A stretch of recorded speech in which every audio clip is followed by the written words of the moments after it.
यह पावन दिव्य भव्य श्रीमद् भागवत कथा सप्ताह के अनेक का पावन आयोजन दीक्षित परिवार के द्वारा आपके नगर आपके ग्राम में आज अपने पूर्णता विश्राम दिवस की ओर अग्रसर हमारे बीच परम पूज्य व्यास जी महाराज का आगमन हो चुका है। व्यासपीठ पर विराजमान आचार्य चरण परम श्रद्धेय अनंत विभूषित श्री आचार्य श्री कमल नारायण शास्त्री जी महाराज जो कि चित्रकूट धाम नर्मदा से चलकर आपके नगर आपके क्षेत्र आपके ग्राम में पधारे हैं, उनकी पावन अमृतमयी वाणी के द्वारा आप और हम सभी विगत 6 दिनों से भगवान की अमृतमयी कथा का रसपान कर रहे थे, तो उन्हीं की चरण शरण सन्निधि में चलकर पावन आज दिव्य भगवान की विश्राम दिवस की कथा को सुनाकर अपने मानव जीवन को कृतार्थ करें।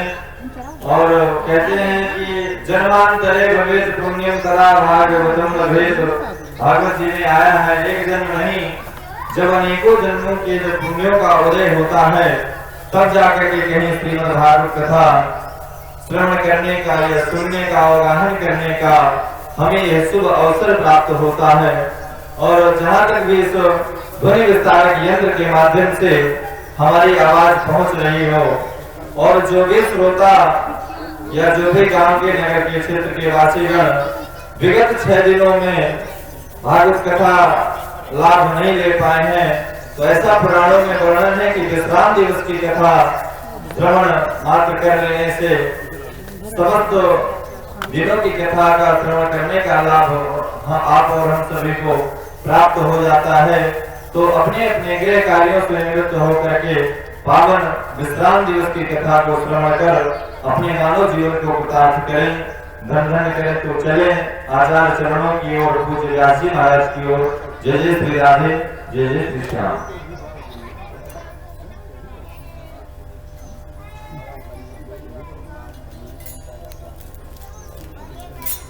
बोलो श्रीमद् भागवत महापुराण की जय। अनंत भूषण राजमंडल सुखदेव जी महाराज की जय। भगवान की जय। जय जय श्री राम।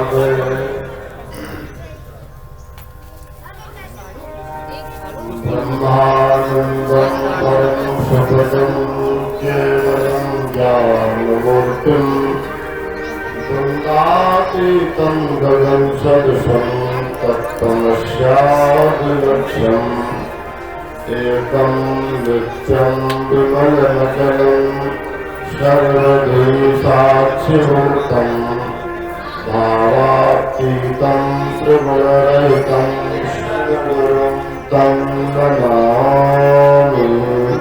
सद्गुरुं तं नमामि। शुक्लाम्बरविचारसारपरमा आद्यां जगद्व्यापिनीं वीणापुस्तकधारिणीं अभयदां जाड्यान्धकारास्पहाम् हस्ते स्फाटिकमालिकां विदधतीं पद्मासने संस्थितां वन्दे तां भगवतीं परमेश्वरीं बुद्धिप्रदां शारदाम्। वन्दे वसिष्ठमुक्तारं सत्यपौत्रमकल्मषं पराशरात्मजं वन्दे सुखतातं तपोनिधिं। व्यासाय विष्णुरूपाय व्यासरूपाय विष्णवे नमो वै ब्रह्मणे वासिष्ठाय नमो नमः। अचतुर्वदनो ब्रह्मा दुराहुर्परो हरि अबाललोचनो भगवान् वादरायणः। कृष्णाय वासुदेवाय हरये परमात्मने प्रणतक्लेशनाशाय गोविन्दाय नमो नमः।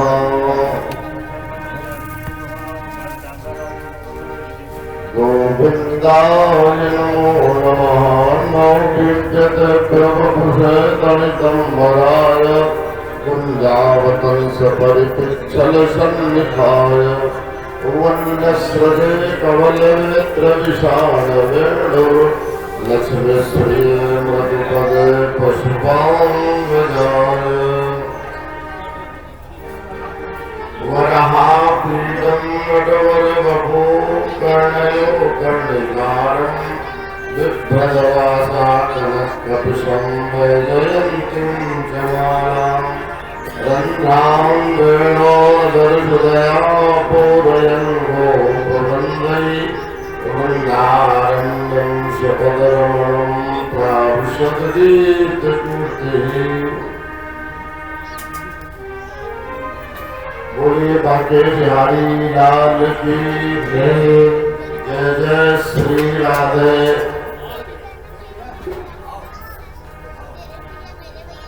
भैया स्वामी जी महाराज के लिए कोई ऊंचा आसन देते या वो चेयर में बैठ जाए या कफर कर दे, सबके बराबर में उनका बैठना उचित नहीं। स्वामी जी से अनुरोध करते हैं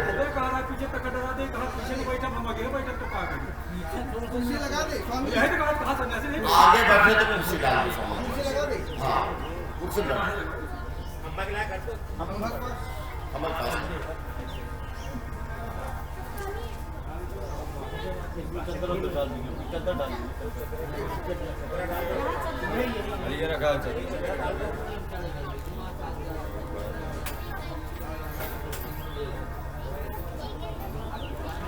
नारायण अब कल आप सबने भगवान की परम मंगलमयी रसमयी रासमयी ज्ञानमयी योगमयी वैराग्यमयी कथाएं सुनी। कल का दिवस विशिष्ट दिन था। आपने भगवान की वृंदावन लीला, मथुरा लीला और द्वारिका लीला तीनों सुनी। भगवान की मंगलमयी रासलीला, किस तरह भगवान ने कंस का उद्धार किया और किस तरह जरासंध और कालेवन का दमन करके ठाकुर जी ने द्वारिकापुरी बसाई। इसके उपरांत भगवान के रुक्मिणी मंगल की परम मंगलमयी कथा। आज हम उस कथा यात्रा को आगे बढ़ाएं, अपने मन को, वाणी को भगवान के श्री चरणों से लगाते हुए भगवान का परम मंगलमय नाम संकीर्तन करें। इसके उपरांत मंगलमय कथा आरंभ होगी। जय जय श्री राधे। जय जय श्री राधे। गोविंद राधे गोपाल राधे गोविंद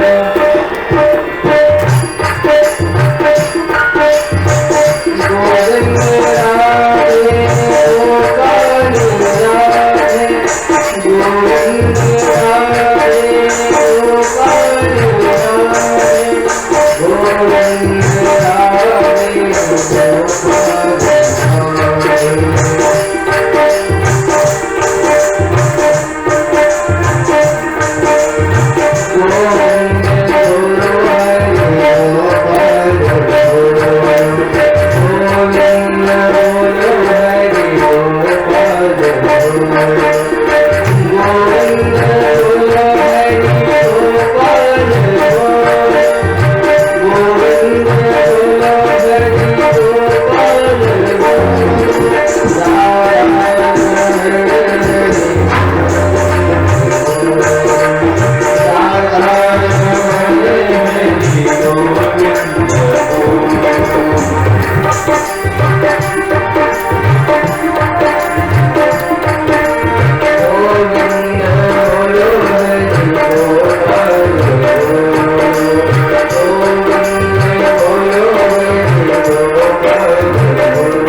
भी याद है। परीक्षित सुखदेव मुझसे प्रश्न करते हैं कि महाराज आपने भगवान के विवाह की परम मंगलमयी कथा सुनाई, उसके उपरांत द्वारिका में प्रभु ने कौन कौन सी लीला की, वो मंगलमयी लीला हम सुनना चाहते हैं। सुखदेव मुनि कहते हैं कि भगवान का रुक्मिणी जी के साथ विवाह हुआ और विवाह के उपरांत प्रथम संतान हुई भगवान की प्रदुम्न। जन्म लेते ही शंबरासुर नामक एक दैत्य प्रथम पुत्र का हरण करके ले गया, क्योंकि नारद जी के द्वारा उसे यह ज्ञात हुआ था कि गोविंद की जो पहली संतान होगी उसी के द्वारा तुम्हारा वध किया जाएगा। तो इस कारण उसने भगवान के उस पुत्र का हरण किया। हरण करके समुद्र में उस बालक को डाल दिया और एक मत्स्य ने उस बालक को निगल लिया। शंबरासुर के यहाँ अनेक रसोइये थे जो पाककला में प्रवीण थे, भोजन बनाया करते। उनमें एक देवी जी थी मायावती, जिनका नाम था। उन्होंने जब उस मत्स्य को काटा गया, काटने के बाद एक बालक दिखा तो समझ गई, उन्हें सारा कुछ पूर्व ज्ञात था। वह ये था कि जब भगवान शिव ने काम दहन किया तो रोती हुई रति भगवान भोलेनाथ के पास पहुंची, कहने लगी, महाराज आपने तो हमारे पति का दहन कर दिया, अब मेरा जीवन आगे कैसे चलेगा। भोलेनाथ ने कहा, द्वापर में भगवान गोविंद जब अवतार लेंगे तो उनके प्रथम पुत्र के रूप में तुम्हारे पतिदेव होंगे और वहीं पर तुम्हारी उनके साथ मुलाकात होगी शंबरासुर के यहाँ। अब देवी मायावती ने उस बालक का पालन पोषण किया। बालक धीरे धीरे बड़ा होने लगा। कुछ समय के बाद वो बालक युवान हो गया। एक दिन बड़े हाव भाव पूर्ण तरीके से देवी मायावती से बात करने लगी। बालक ने कहा, तुम तो मेरी पालन करने वाली जननी के समान हो, इस तरह मातृ भाव का अतिक्रमण करके तुम बात कर रही हो, जो उचित नहीं है तुम्हारे लिए। तब उसने बताया कि महाराज मैं आपकी धर्म पत्नी हूं और भोलेनाथ ने हमें इस तरह मिलने के लिए बताया था और संपूर्ण मायावी विद्याओं का उस मायावती को ज्ञान था। उसने संपूर्ण मायावी विद्याएं प्रद्युम्न को सिखा दी और उसके बाद शंबरासुर के साथ युद्ध हुआ और युद्ध में शंबरासुर का वध करके प्रद्युम्न अपनी पत्नी के सहित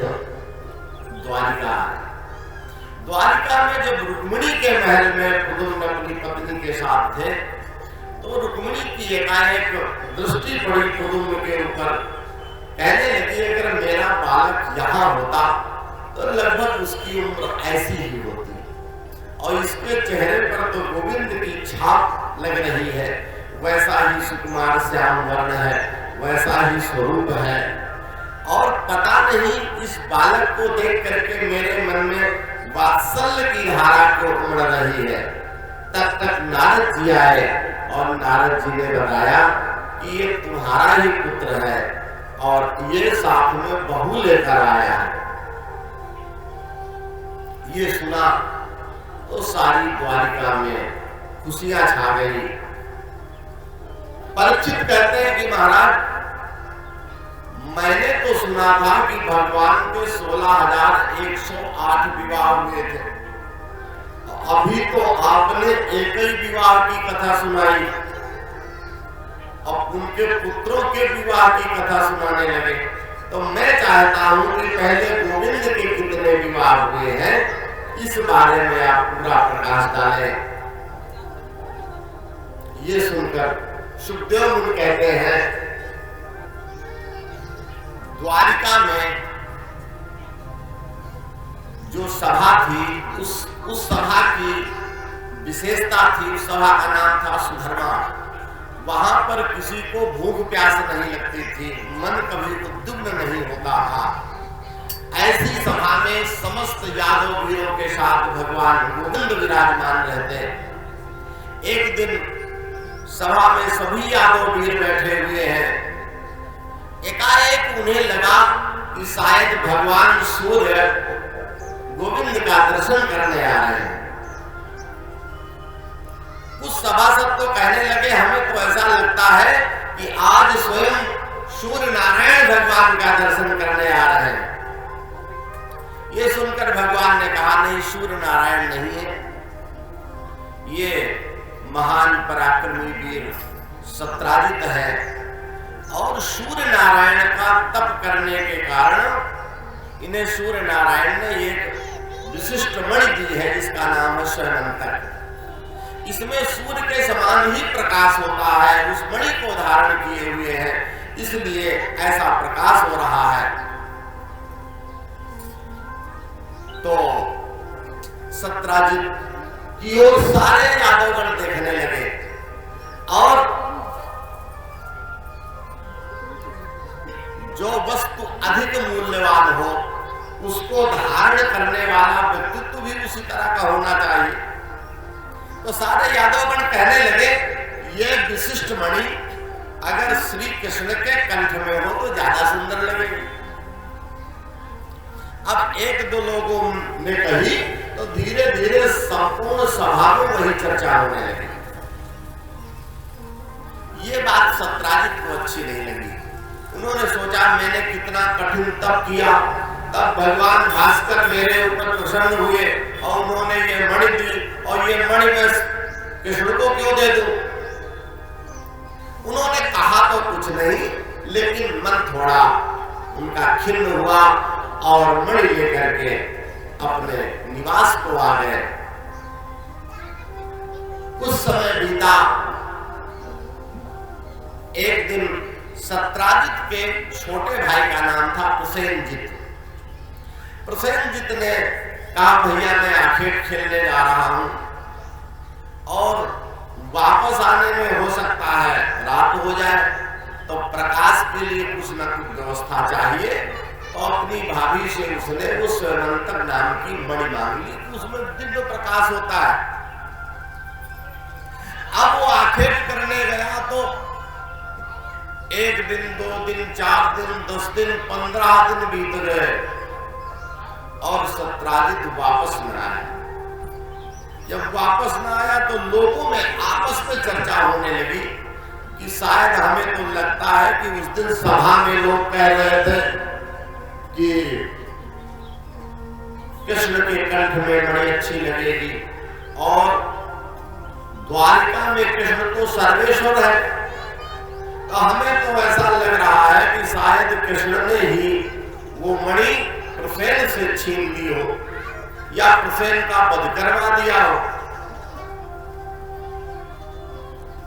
ये बात एक दिन सत्राजित अपनी पत्नी से कहने लगा कि हमें तो लगता है कि शायद ये मणि कृष्ण ने ही छिनवा ली है। और पत्नी से कहा, देखो भगवान गोविंद द्वारिका के सर्वेश्वर हैं, किसी से इस बात की चर्चा भी न करना, नहीं तो एक दूसरे कान में बात जाती हुई कहीं भगवान कृष्ण के कान में ऐसी बात पड़ेगी तो ठीक ना रहेगा। जल में रहकर मगर से वैर करना अच्छा नहीं होता। लेकिन महिलाओं को कोई बात जानकारी में आए और फिर वो गुप्त रहे, ये बड़ा कठिन काम होता है।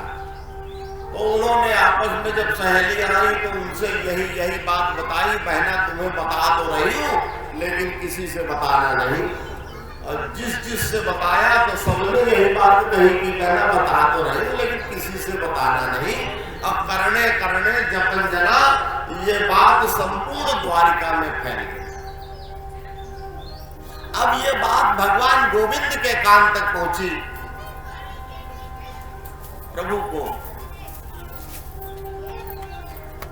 ये लगा कि देखो मैं तो इस कार्य में प्रत्यक्ष और परोक्ष किसी भी रूप में संलिप्त नहीं हूं। अब व्यर्थ में मुझे ये दोष लगाया जा रहा है, कलंक लगाया जा रहा है। भगवान ने कहा तो भी हम इस कलंक का मार्जन जरूर करेंगे। ऐसा मन में सोच करके कुछ यादव वीरों को साथ में लेकर गोविंद वन प्रांतर में गए। वहां उन्होंने देखा एक अश्व मरा पड़ा है, कुछ दूर में एक सिंह मरा पड़ा है, और देखा तो प्रसेन भी मरा पड़ा था। अरे बोले हमें तो लगता है इसी के पास मणि होगी, पर सोचने लगे ये दोनों अश्व और ये सिंह मरा पड़ा है, इसका मतलब कोई इनसे ज्यादा बलशाली था जिसने इन सबको मार करके मणि ले ली।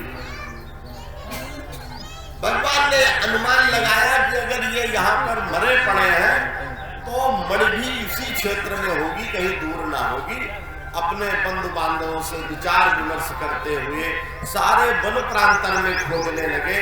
उन्होंने देखा एक पर्वत की बड़ी ऊंची गुफा है, अब गुफा के अंदर से दिन जैसा प्रकाश आ रहा है, सूर्य जैसा प्रकाश आ रहा है। भगवान को आश्चर्य हुआ कि गुफा के अंदर तो प्राय अंधकार होता है, और गुफा के अंदर ये प्रकाश कैसे आ रहा है। भगवान को ये शंका हुई कि शायद मणि यहीं पर है। भगवान उस गुफा में प्रविष्ट हुए, और जैसे प्रविष्ट हुए तो देखा एक पर्यंक पर एक कन्या शयन कर रही है, और उसी पर्यंक में मणि बंधी हुई है। प्रभु पर्यंक के पास पहुंचे और मणि को जैसे छूने लगे तो तेज दुर्राहट किया, ये आवाज आई सावधान, मणि को हाथ न लगाना। भगवान ने कहा जब इतनी दूर से मैं आया हूं तो मणि को हाथ क्यों नहीं लगाऊंगा, मणि को लेने आया हूं। जब प्रभु ने दोबारा मणि को छुआ तब तक रक्षराज ने भगवान के ऊपर आक्रमण कर दिया। फिर तो मल्ल युद्ध होने लगा। 1 दिन, 2 दिन, 3 दिन, 10 दिन, 15 दिन, और जब 15 दिन बीत गए तो जो यदुवंशी कुमार थे उन्होंने सोचा कि प्रभु ने कहा था कि मैं 1 पखवाड़े के अंदर वापस आ जाऊंगा। अब प्रभु वापस नहीं आए, इसका मतलब है पता नहीं कौन सी अनहोनी घटना घटित हुई, और वो सारे वीर द्वारिका वापस आ गए। इधर जब ये बात वसुदेव जी को ज्ञात हुई तो उन्होंने कहीं सतचंडी कहीं सहस्त्र चंडी के अनुष्ठान प्रारंभ करवा दिए कि गोविंद के हित में हो, गोविंद के लिए कल्याणकारी हो। इधर मल्ल युद्ध करते करते 28 दिन बीत गए, और 28वें दिन भगवान ने रक्षराज को पकड़ा, पकड़ के ऐसी पटकनी दी, 2-4 तेज के रंधे दिए। रक्षराज ने कहा महाराज अब मैं पहचान गया, आप मेरे प्रभु। भगवान ने कहा तो 28 दिन लगा दिए पहचानने में। दरअसल जिस समय राम रावण का युद्ध हुआ तो युद्ध के उपरांत जब सभी वानर भालू जाने लगे तो रक्षराज ने भगवान से कहा प्रभु युद्ध तो हुआ, लेकिन मेरी भुजाओं की खुजली मिटाने वाला कोई वीर न मिला। कोई वीर ऐसा था ही नहीं। महान बलि थे जामवंत। जिस समय समुद्र लंघन की बात आई तो उन्होंने हनुमान जी से बताया कि जब हिंदी विक्रम भयउ खरारी तब मैं तरुण रहूं बलधारी। जब भगवान ने अपना वामन अवतार लिया था तब मेरी युवावस्था थी, और 2 घड़ी में मैंने भगवान की 7 परिक्रमा लगाई थी। ऐसे उस विश्व रूप की परिक्रमा लगाई। ऐसे महान बलि थे जाम्बवान।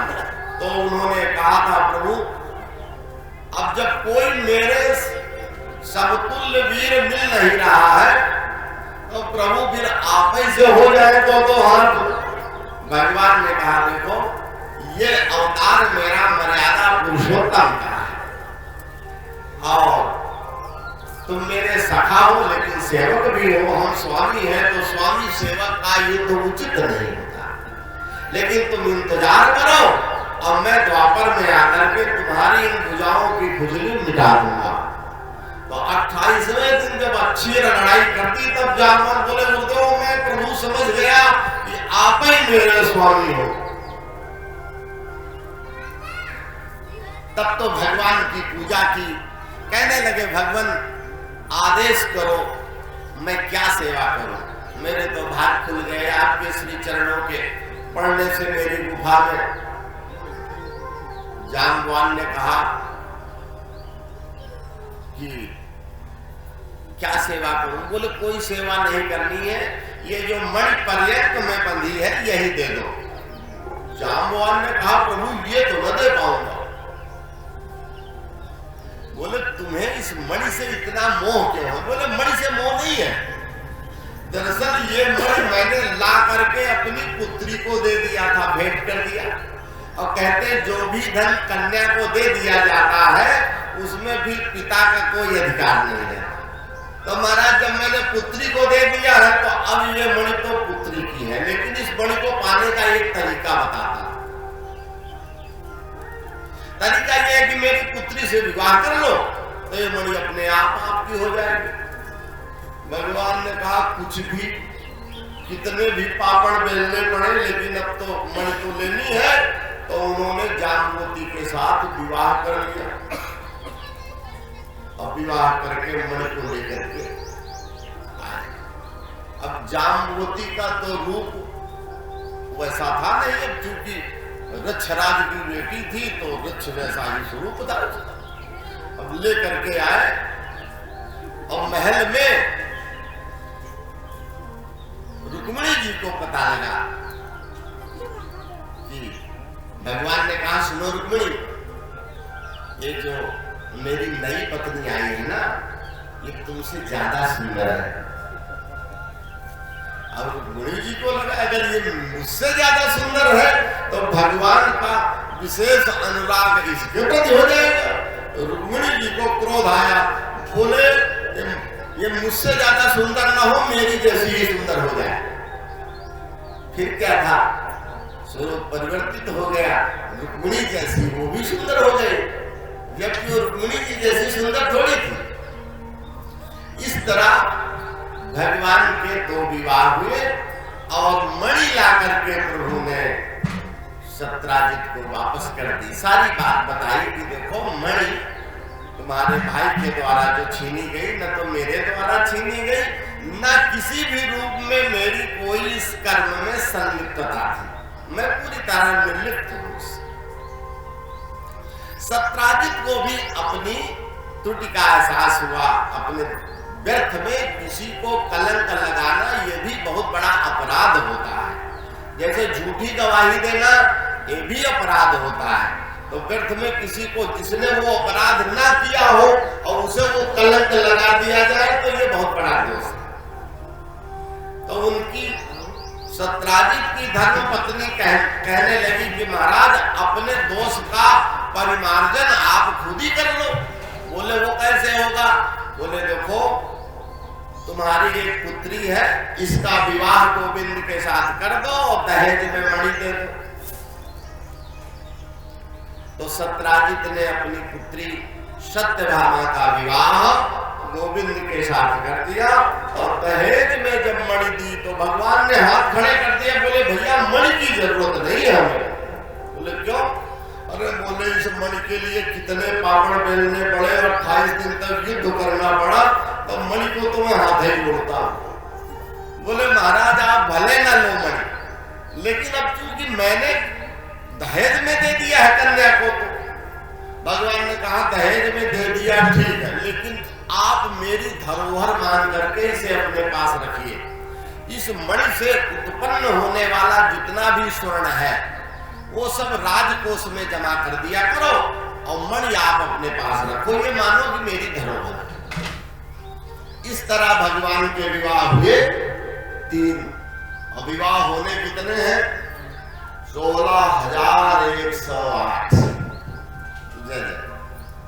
2 बार हरिनाम हरिनाम सब जय जय। अच्छा जय जय नहीं अभी आ जाए।